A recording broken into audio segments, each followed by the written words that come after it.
कैसे हैं आप सब। कोरोना का कहर चल रहा है, लगातार केसेस बढ़ते जा रहे हैं, समस्याएं भी बढ़ती जा रही है। स्टूडेंट के साथ भी बड़ा ही समस्या है, लेकिन आयोग भी जो है वो भी अड़ी हुई है। आयोग भी लगातार कोशिश कर रही है कि जैसे भी हो मेंस का एग्जाम कंडक्ट करवा दिया जाए। 65 बीपीएससी मेंस की बात हो रही है। अभी लगातार आयोग कोशिश कर रही है, लगातार उसकी पूरी एफर्ट है कि जैसे भी हो, क्योंकि मेंस का 64 का भी फाइनल स्टेज में पहुंच रहा है कॉपी आपका, और 65 मेंस लेने के लिए वो पूरी तरह से तैयार है। लगातार न्यूज़पेपर में भी आ रहा है और जहां से समझ में आ रही है चीजें, तो ये है कि जुलाई के लिए तैयार रहिए। बहुत और भी बहुत बुरा हाल तो है ही है, लेकिन और भी बुरा हाल अगर हुआ, बहुत ज्यादा क्रिटिकल कंडीशन हुआ तभी, नहीं तो जुलाई में आप मेंस की उम्मीद कर सकते हैं। जुलाई में आपको मेंस देने की नौबत आ सकती है। ऐसी स्थिति में सारे स्ट्रेस के साथ आप, चूंकि आपने तैयारी की है, आप क्वालिफाई भी किए हैं, तो मेंस भी आपको देना ही देना है, पूरी तैयारी के साथ देना है। तो अभी अगर आप 60 दिन के मास्टर प्लान की बात करें, हम आने वाले, आज 12 तारीख है, 12 के बाद 12 जुलाई तक की बात करें तो हमारे हाथ में 60 डेज है। उसके बाद भी 10 दिन अप्रोक्स मिलेगा, क्योंकि लास्ट जुलाई की ये बातें चल रही है। लास्ट जुलाई की बात चल रही है, हो सकता है अगस्त भी हो जाए, बट अभी एकदम से जहां तक समझ में आ रहा है कि जुलाई के लिए रेडी रहना है, बिल्कुल रेडी रहना है। तो सवाल उठता है कि इन 60 डेज में क्या हो मास्टर स्ट्रोक की, हम उसको बिल्कुल अच्छे से हम कर सके मेंस को, और एक अच्छा खासा स्कोर ला सके। जो कि इतना मेहनत करोगे तो कहीं ना कहीं मेहनत इसलिए किया जाता है ना कि सक्सेस करे। इसके लिए अभी क्या करें, 60 दिन में बहुत सारे लोगों की तैयारी ऑलरेडी चल रही है, बहुत की तैयारी बिल्कुल पीक पे है। कुछ लोग ऐसे भी हैं जिनके पास बुक्स नोट्स की प्रॉब्लम होगी, अब भाग के चले आए होंगे किसी भी तरह घर पे, अब है नहीं, या कहीं फंसे हुए हैं। तो खाने पीने बहुत स्ट्रेस है, डेली न्यूज सुन के भी स्ट्रेस हो जाता है, मुझे भी हो जाता है। इतने लोग मर रहे हैं, ये है वो, तो बहुत टेंशन हो जाती है, कभी कभी पता नहीं चलता बट हो जाता है। तो ये सारी चीजें हैं, इसको फेस भी करना है, आगे भी बढ़ना है, कदम रोक भी नहीं सकते हैं। तो सबसे पहला कि आप सुरक्षित रहें, स्वस्थ रहें, और दूसरी आप तैयारी की बात करें। तो एक और बात है यहाँ पे, बात ये है कि अभी जो चंद्रमणि आईएएस एकेडमी का जो ऐप हम लोग का बना है, उस ऐप में स्टोर पे आप जाओगे तो एक मेंस का सेक्शन है, वहां पे जितना कंटेंट हो सकता है इंग्लिश और हिंदी में हम वहां पे प्रोवाइड करवाने की कोशिश कर रहे हैं, और विद इन कुछ दिनों के अंदर उस पे इनफ कंटेंट और करंट अफेयर्स भी आ जाएगा। तो ये इन्फॉर्मेशन था कि जिनके पास किताब और कहीं से सोर्सेज की दिक्कत हो रही है, तो वो सोर्सेज एक जगह अवेलेबल आपको मिल जाएगा, इंग्लिश अलग और हिंदी अलग, ठीक है। आप वहां पे ज्वाइन कर सकते हो उसको। ये एक अलग बात हुई। अब जो मेन इंपॉर्टेंट है वो ये है कि आपको तैयार करना है, तो आपको यहाँ पे ऑप्शनल पेपर भी रेडी करना है, और आपको जीएस पेपर भी रेडी करना है। ऑप्शनल भी रेडी करना है और जीएस भी रेडी करना है, ठीक है। ऑप्शनल पेपर को कैसे करें तैयार? ऑप्शनल आपका अलग अलग हो सकता है, होता ही है, सबका अलग अलग होगा। देखिए, अभी आपके पास अगर 60 दिन की बात करें, तो अब 60 दिन में आपको बिल्कुल कैलकुलेटिव और बिल्कुल लॉजिकल होके, बिल्कुल स्ट्रैटेजी के साथ आपको तैयारी करनी है। यहाँ पे जीएस का एटलीस्ट आपको 2 सेक्शन लेके चलना है, और एक ऑप्शनल पेपर को लेके चलो। क्योंकि लॉकडाउन की स्थिति है, समय की शिकायत कोई नहीं कर सकता कि समय कम है। कोई ऑफिस भी अगर जा रहे हैं, डॉक्टर्स, पुलिस में कोई हैं, तो उनको छोड़ दिया जाए, वो लोग तो वैसे ही यार हाई रिस्क में बहुत ज्यादा, या जो भी इस तरह के सर्विस में लगे हैं, उन पे तो काफी हाई रिस्क है। तो उनका तो एक अलग कहानी और सैल्यूट करने की बात है उनके लिए, जो इतने मुश्किल में लगे हैं। लेकिन उसके अलावा कोई भी जॉब कर रहा है या नहीं कर रहे हैं आप लोग, तो उनके पास इनफ टाइम है। इस इनफ टाइम का यूज कैसे करें, ये बड़ी बात है, ठीक है। और यूज काफी पेशेंसफुली करना होगा। और ये जो आप कहोगे कि समय नहीं मिलने के कारण तैयारी नहीं हुई, ये नहीं चलेगा, ये बहाना साइड कर दीजिए। और अभी भी आपके पास 2 महीना है, ये आपको पता है। मई है, जून आएगी, उसके बाद जुलाई आएगी, और जुलाई में लास्ट में एग्जाम की बात संभावना है, वो भी सब कुछ नॉर्मल रहा तो, ठीक है। ये क्या हो रहा है आसमान? अच्छा, नॉर्मल रहा तो यहाँ पे आपको अभी से क्या करना है, एक चीज ध्यान रखिए, आपका स्टैट अच्छा है या खराब है, अच्छा है या खराब है, एक क्वेश्चन पे डेली प्रैक्टिस करो। कहोगे क्यों मेरा अच्छा है? तो बोला इसलिए भी कीजिए कि क्वेश्चन आजकल, जैसे पिछले साल 64 का क्वेश्चन देखिए, अच्छे धुरंधर भी कंफ्यूज हो गए उस क्वेश्चन के अंदर, तो एक क्वेश्चन पे तो आप डेली प्रैक्टिस कीजिए।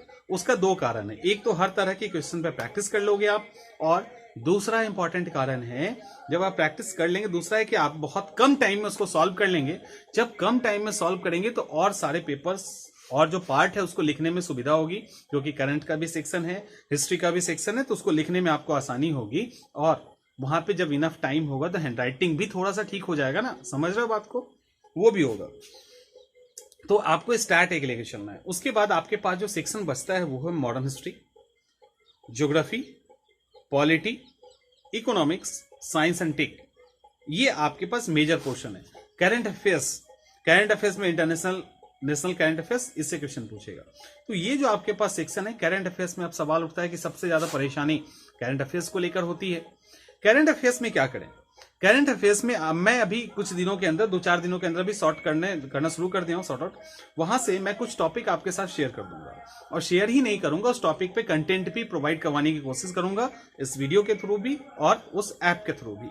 तो वो कंटेंट, जैसे अभी रिवर्स माइग्रेशन पे हमने कंटेंट अवेलेबल करवा दिया है, आप वहां से जाके देख सकते हैं। तो उस तरह से आपको इनफ कंटेंट जो है अवेलेबल करवा दिया जाएगा। और एक एक्सपेक्टेड करंट अफेयर्स जो बिहार के में पूछा जा सकता है, उस तरह की जो है पॉइंट्स आपको अवेलेबल करवा दी जाएगी। आपको भी क्या करना है, बस कुछ नहीं करना, 60 दिन है ना, 60 करंट अफेयर्स अगर आपने अलग कर लिया मेंस के पॉइंट ऑफ व्यू से, और एक एक करंट अफेयर्स पे यहाँ पे कुछ करना नहीं है, मास्टरी नहीं करना, एक एक करंट अफेयर्स पे कुछ कंटेंट लिख लो और उसको याद कर लो, दैट्स इट। कंटेंट लिख लीजिए और याद कर लीजिए, उससे ज्यादा कुछ नहीं करना, उसको साइड करते चलिए। उसके बाद एक और उठाइए subject, history, geography, polity, economics, वहां पे भी जो है ना पॉइंट्स लिखो। अब पॉइंट्स लिखने का समय आ गया है, अब सिर्फ पढ़ने का समय नहीं है। आप अगर क्वेश्चन घुमा के पूछती है या नहीं पूछे, आप हर तरीके से तैयार रहिए। जैसे रिवर्स माइग्रेशन करंट अफेयर्स का क्वेश्चन है, तो रिवर्स माइग्रेशन क्या है, वहां पे आपसे पूछेगा प्रवासी मजदूर किसको कहते हैं, ठीक है। उसके अलावा वहां से पूछेगा रिवर्स माइग्रेशन से क्या क्या समस्याएं उत्पन्न हो सकती है, उसका सॉल्यूशन क्या है और इसके बेनिफिट्स क्या है। तो सवाल उठेगा रिवर्स माइग्रेशन का बेनिफिट्स क्या है, स्टेट पे बोझ आ जाता है ये वो, लेकिन कहीं ना कहीं कुछ बेनिफिट्स है ना, स्टेट को कम पैसे, मजदूर इनफ मिल जाएगा, स्मॉल माइक्रो लेवल पे जो इंडस्ट्री है उसको बूम करवाया जा सकता है। खैर वो तो वहां पे देखेंगे हम लोग। मतलब कहने का कि आपके पास पॉइंट इनफ होना चाहिए और हर सेक्शन में होना चाहिए। ये काम आपको करंट अफेयर्स में भी करना है, ये काम आपको जीएस के अंदर भी करना है। तो सिर्फ आप पढ़ना नहीं, पढ़ने की बातें खत्म, लिखने की बातें खत्म हो रही है। पढ़ने लिखने के साथ आपको पॉइंट्स भी नोट करके रखना है। एक सवाल स्टैट में बना लीजिए और एक क्वेश्चन जीएस के अंदर लिख लो और एक क्वेश्चन ऑप्शनल पेपर के अंदर लिख लीजिए, बस, और कुछ नहीं करना। 3 क्वेश्चन लिख लो डेली का डेली, एक स्टैट बना लीजिए, एक जीएस के अंदर बना लीजिए और एक मेंस के अंदर ऑप्शनल पेपर के अंदर बना लीजिए। उसके बाद नहीं भी अगर मेंस पे आंसर राइटिंग पे प्रैक्टिस कर रहे हो ना तो चलेगा, नहीं भी कर रहे हैं तब भी चलेगा। जो बता रहा हूं वो चीजें हैं जो लास्ट टाइम में आपको काफी मदद करेगी। अगर आपकी तैयारी पूरी नहीं है तब भी आप यहाँ पे एज ले सकते हैं। ऑप्शनल पेपर की बात आ जाती है उसके बाद, तो ऑप्शनल आपका कुछ भी हो, हिस्ट्री हो, ज्योग्राफी हो, पॉलिटी हो, इकोनॉमिक्स हो, साइंस बैकग्राउंड से हो, इलेक्ट्रिक इंजीनियरिंग हो, कुछ भी हो, वहां पे आप चैप्टर्स को एक पेज पे लिख लीजिए। चैप्टर्स को लिखे, एक एक चैप्टर पे जो क्वेश्चंस प्रीवियस में पूछे गए हैं उसको एक जगह लिख लो और उस पर कंटेंट तैयार करो, सिर्फ उस पर पॉइंट्स तैयार कर लीजिए, उसको पढ़ लीजिए, पॉइंट्स तैयार कर लीजिए। गर्मी बहुत ज्यादा है और नीचे क्या है ना रूम, ये मैं छत पे हूं अभी और नीचे नेटवर्क बिल्कुल ही नहीं आता, बिल्कुल ही नेटवर्क नहीं आता, तो मजबूरन गर्मी में ही वीडियो बनाना पड़ा, इसलिए वीडियो कल परसों गया भी नहीं है। अभी शाम हुआ है तो सोचा कि 1-2 वीडियो शेयर करूं आपसे, समझ रहे हैं। तो क्या करना है कि एक जो ऑप्शनल पेपर है वहां पे आपको टॉपिक क्लियर करना है, टॉपिक से रिलेटेड क्वेश्चन लिख देना है और क्वेश्चन से रिलेटेड कंटेंट जो पॉइंट्स हैं, पॉइंट कंटेंट के रूप में वो पॉइंट्स आपको लिख देना है, दैट्स इट। पॉइंट्स लिख देना, उसके बाद छोड़ देना, कुछ नहीं करना। जब आप पॉइंट्स लिख देंगे उसको याद कर लीजिए, एक बार पढ़ लीजिए। एग्जामिनेशन में एक क्वेश्चन आप बना ही रहे हो, डेली लिख रहे हो, तो ये वो तरीका होगा जिससे आप बिल्कुल अच्छे से तैयार होकर एग्जामिनेशन के अंदर चले जाएंगे।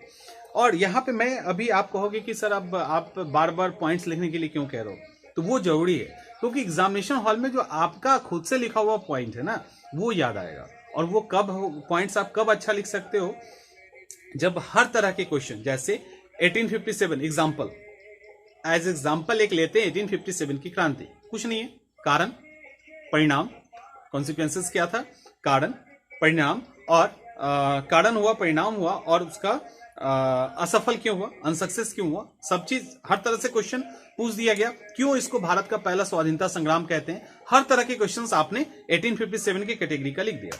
जैसे ही आपने लिख दिया, अब आप क्या करोगे, रीजन का भी पॉइंट लिखोगे, सामाजिक आर्थिक धार्मिक, आप उसके परिणाम जो हुए, क्या किस तरह से भारत कंपनी का शासन चला गया, ब्रिटिश के शासन आ गई, कैसे एक्सटेंशन जो था वो बंद कर दिया इन्होंने, जो भी परिणाम है वो भी आपने एक जगह लिख दिया। अनसक्सेस क्यों किया वो भी आपने लिख दिया, ठीक है। इसको स्वतंत्रता संग्राम पहला क्यों कहते हैं वो भी लिख दिया, और साथ में बिहार को नहीं छोड़ना है, सबके साथ बिहार लगाए, बिहार की क्या भूमिका थी वो भी लिख दिया। अब 1857 के अंदर एक भी सवाल आपका नहीं छूटेगा, कितना भी घुमा के पूछ ले आप लिखने की स्थिति में होंगे, समझ रहे हैं, आप आराम से इसको करने की स्थिति में होंगे। तो ये काम आपको जीएस के अंदर और ऑप्शनल पेपर दोनों के अंदर करना है। अगर आपने ये काम कर लिया, तो कोई भी कितना भी पहले से तैयारी करता है नहीं फर्क पड़ता है उससे, आप भी अच्छा खासा फाइट देने की स्थिति में होंगे।